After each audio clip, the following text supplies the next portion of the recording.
Un exercice typique avec les cercles, c'est de trouver l'équation d'une tangente à un cercle à un point précis. Donc, si je représente la situation graphiquement, ben là, j'ai mon cercle, qui est un vrai cercle, on va dire, puis j'ai un point, puis j'ai une droite qui est tangente à ce cercle. Tangente à un cercle, ça veut dire que la droite touche le cercle à seulement un point précis, puis c'est ce point-là. Dans notre cas, l'équation de notre cercle, c'est x à la 2 plus y à la 2 égale à 136. 136, en fait, c'est rayon au carré. Mais ici, ça nous importe peu.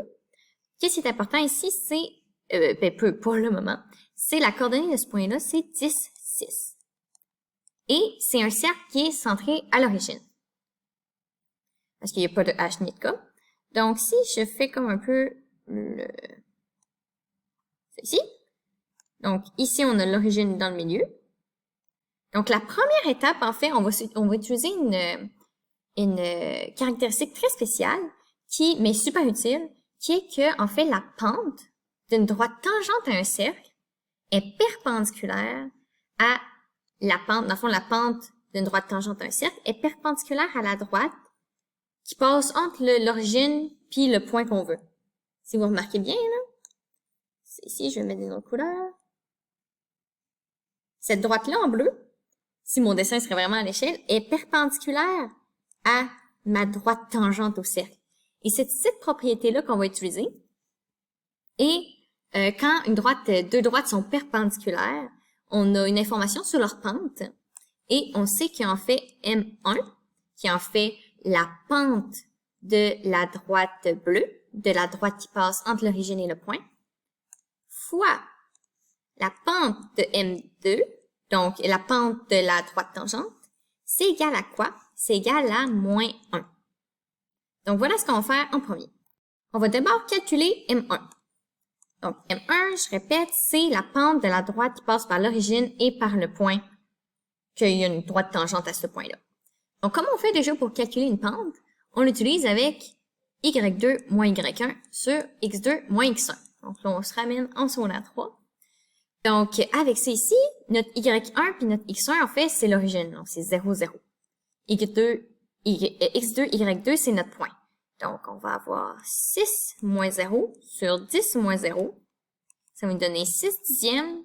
Puis si on réduit, on va faire diviser par 2 en haut, diviser par 2 en bas. Ça nous donne une pente pour M1 de 3 cinquièmes.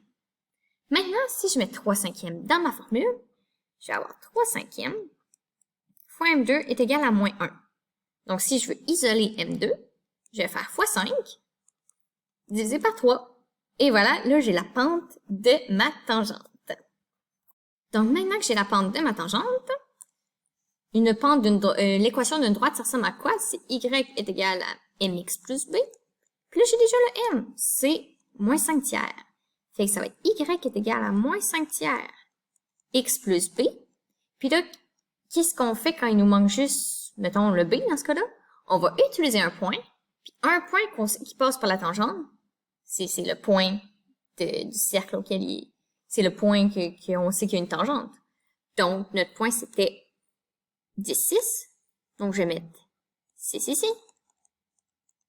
10 ici. Je fais le calcul, ça va faire moins 50 tiers plus b. Si je veux isoler b, ça va faire 6. Je vais mettre plus 50 tiers de ce bord-là. Là, pour additionner des fractions qui sont pas sur le même dénominateur, on met sur le même dénominateur. Ça va faire 6 fois 3 sur 3, plus 50 tiers, ça va me faire 18 tiers. Plus 50 tiers, 18 plus 50, ça donne quoi? 68 tiers. Et voilà, on a maintenant notre b. Donc voilà, maintenant qu'on a le b, on a tout ce qu'il faut pour avoir l'équation d'une droite. Donc notre droite, c'est y est égal à moins 5 tiers de x plus 68 tiers. Et voilà, donc ça, c'est comme ça qu'on fait pour trouver l'équation d'une tangente à un cercle à un point précis.